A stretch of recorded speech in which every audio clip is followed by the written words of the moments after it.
Welcome everybody to another episode of the Hangout Cafe. I'm your host Joseph Njao, and today we're going to be tackling a variable of issues, or a few issues that have been on the news for last week and early this week, because it's a Monday, and still the conversations that were going on last week are still going on this week. And the first thing we shall be addressing today will be one, the request for Supreme Court interpretation of the constitutionality of the BBI process. The second thing will be the sit-term leaders who asked the president that in the BBI process, in the BBI conversation, that the thoughts and ideas of the church to be considered, or their views to be considered at the Building Bridges initiative. And the third will be the accusation made by the former Prime Minister that the Deputy President is deliberately trying to derail the referendum process.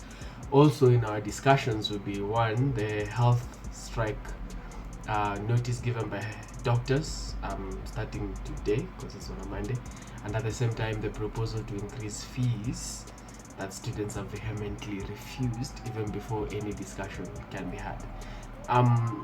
Here on the Hangout Cafe, our main priority or our main focus has always been on issues that face young people, and whatever has been going on in the news from just a few weeks that have been going on is that most of the things being discussed touch on affairs of the young people.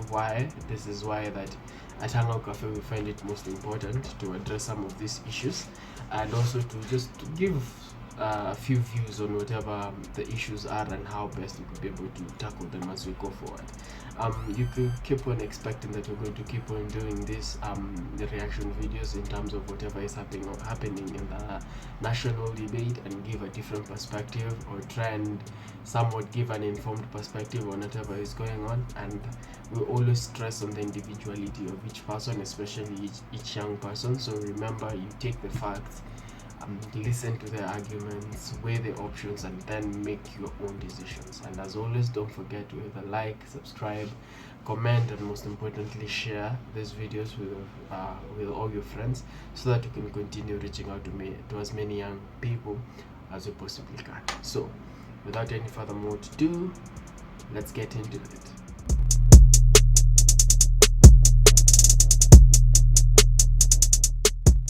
Established strong structures to facilitate civic education and public participation up to the village level, and we have 43 villages in a population of 1 million. Why deep and genuine reflection needed in amending constitution? As governor and a teacher of constitutional law, I'm aware that constitution making or changing the constitution is one of the most critical activity that citizens must be informed about and freely engage in. Constitutions, unlike statutes, endure for generations. Decisions made today about the constitution will certainly affect generations to come, likely for decades. Beyond the enduring nature of provisions of the constitution, a constitution is important for many other reasons. In a society like ours, a constitution affects people's daily economic fortunes. We have seen, for example, the impact introducing devolution through our constitution has in people's daily lives, with marked improvement on agriculture, infrastructure, and provision of other means of livelihood, such as water and basic health care. It is for these reasons, and especially how the constitution affects people's lives, livelihood, and freedoms, that I believe that any proposal to amend the 2010 constitution must be assessed with utmost seriousness. The enduring nature of any amendments we make to the constitution imposes on us as leaders the responsibility to ensure changes that we propose are not motivated by personal gain, but by a duty of patriotism to our country, the need to facilitate positive progress for our country, and importantly, we believe that whatever changes proposed advance the socio-economic well-being of the people of Kenya. The 2010 Constitution has provided us with a strong foundation for a nation that is governed by the rule of law and that strongly cares and works to achieve socioeconomic advancement of the Kenya people based on the values enumerated in Article 10, in my view, the values in Article 10 must be our minimum checklist in deciding whether to and what type of constitutional amendments. Well, among the few things that I have noted in the reporting, number one is the fact that he said that he's also a governor and a teacher of law.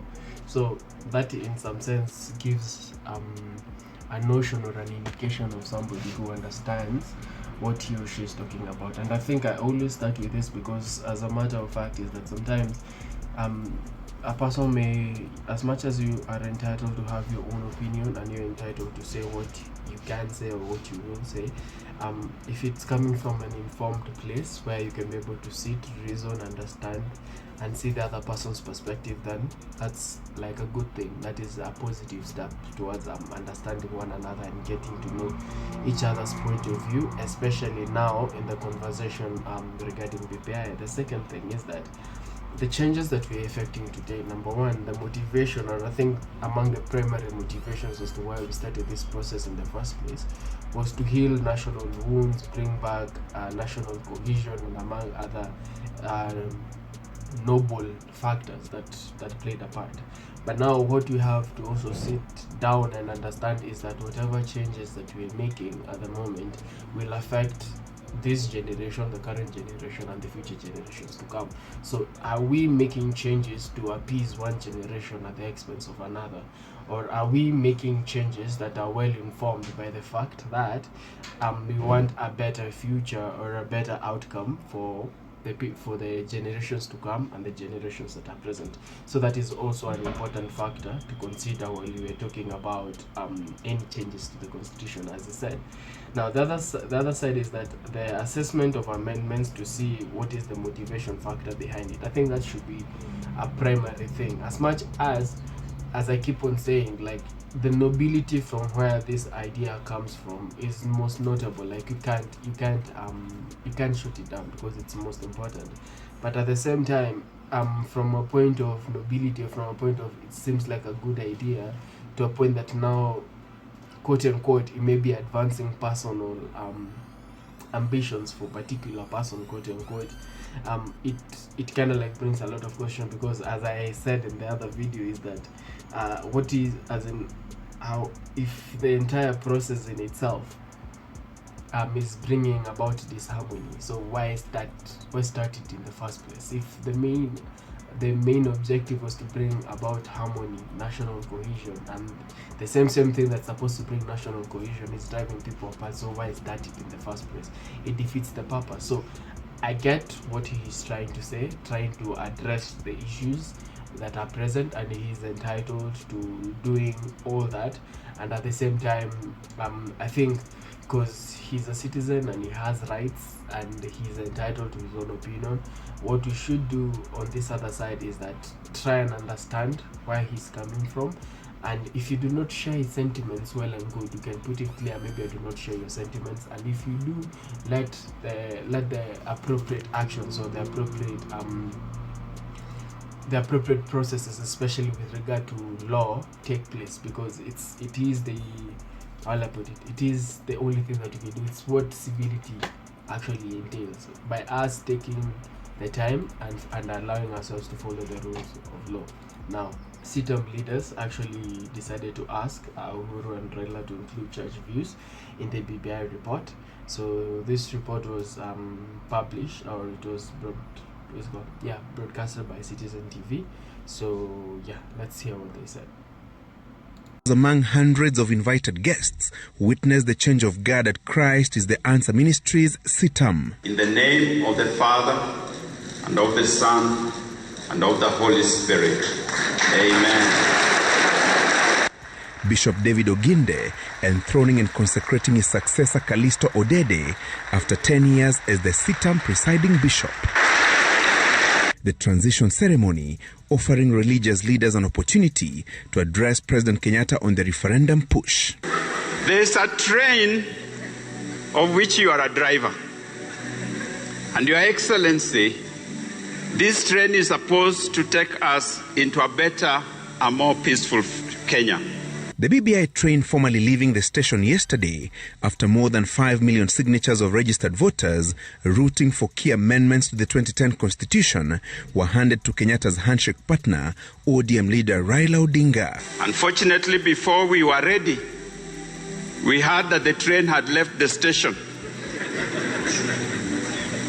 We were shocked, but I didn't lose hope. Because in the good old days, I used to take the train to Kisumu. A few times the train left me. But what we used to do is take a taxi and drive to the next station and try and catch the train. Religious leaders, among them the Kenya Conference of Catholic Bishops KCCB, the Evangelical Alliance, Supreme Council of Muslims SUPKEM, and the National Council of Churches NCCK, had last month petitioned President Kenyatta to convene a constitution conference, bringing on board all stakeholders to build consensus on the proposed amendments. Other than the risk of a polarizing referendum exercise, the clerics also raised questions on its timing as the country battles the COVID-19 pandemic. Since the train has left, I have seen the church rather stranded at the station. But today I have caught a taxi on their behalf. I know this one moves faster because it's Madaraka Express. I have seen what has happened in 4 days. But we are still hopeful that we can catch this train and get into it as a church. We have only a few pieces of luggage that we are bringing along. The BBI train moves to the IEBC stage for verification of signatures before the 47 county assemblies decide whether to sing and dance along to the reggae tune. Religious leaders still hopeful of a consensus. Do not let our seats go empty. That you allow this train that is going so express, that the church can be part of it. The president, however, steered clear of the BBI discourse and the referendum push, instead advising new presiding Bishop Odede to chart his own path as he fills Oginde's shoes. And I look forward, just as I was working with David, to work with yourself, to pray with yourself in the 1-2 years of mine remaining before I join him.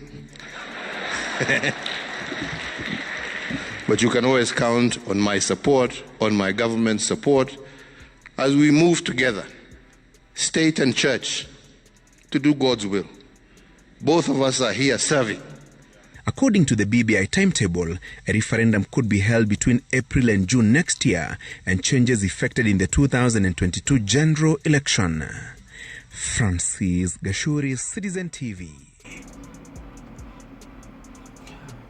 Well, from that report I can see a bunch of issues that we need to address. The first one, I would like to applaud the use of the metaphor used by the pastor on the train, and the train taking us to a better Kenya, which in a way was the sole intention of the BBI process starting, in a way to try and make the country a better place than how it were 10 or even 8-10 years ago, which I do like the softer approach that it kind of gives, and it kind of paints a picture of a process that has a start and has an end, and the fact that this process needs to accommodate and needs to ensure that everybody is included.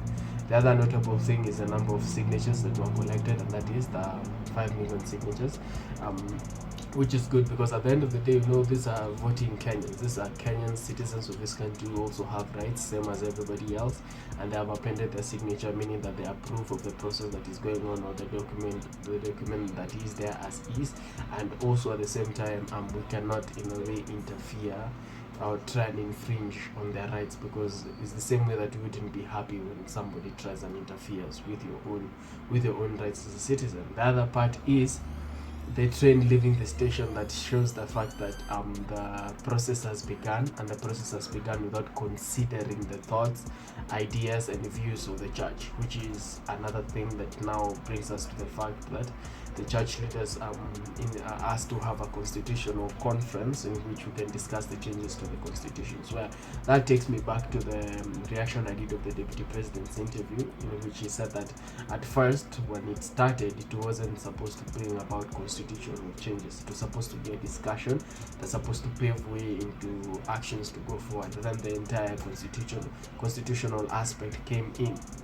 Now, in fact, that he was taken aback by the fact that it became now a constitutional process, and now we have the governor from Makueni getting interpretation on the constitutionality of the process, and now the church leaders trying to request to have a constitutional conference in which some of the changes to the constitutions can be discussed. You see, it's a pattern, it's a theme, in that this process that seems to be taking stage, seems to be enveloping the entire national conversation. There are people who still have doubt on its constitutionality, and there are people who are still trying to get their views heard and get their views appreciated in the same, which I think is also a prudent thing to note, in that don't take off at 100 miles an hour and you leave people behind, and some of the rough changes that you're making will still affect the same people.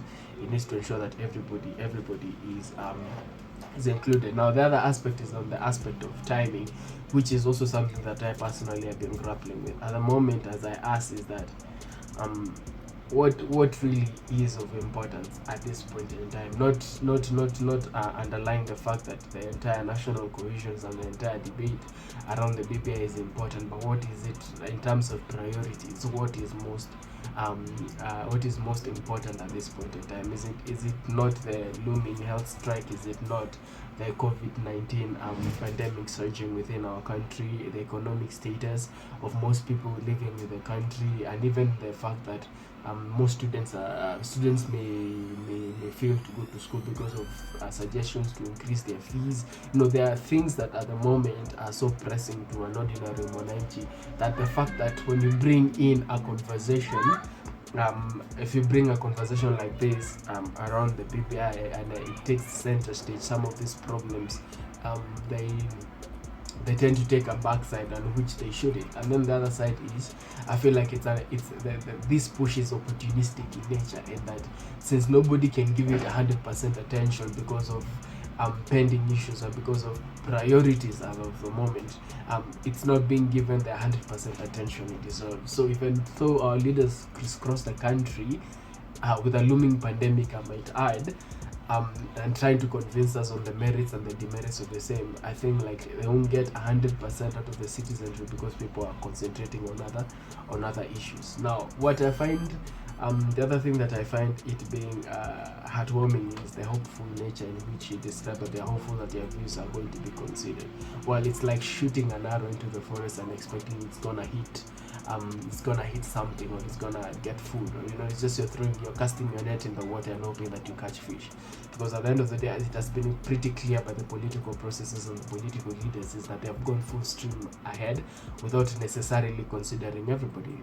Some of them going as far as saying that whenever the time that to bring in your thoughts was there, you should have done that in the first place, which in a way is very ignorant of them, that was the process at the time. So it's really commendable, but at the same time I would say don't hold your breath. But in not holding your breath, just try what you can as you might, or just let's wait and see how it goes. But I do hope that in the end their views get heard and their views get noticed and taken into account, especially with regard to them, their views being included in the BBI conversation.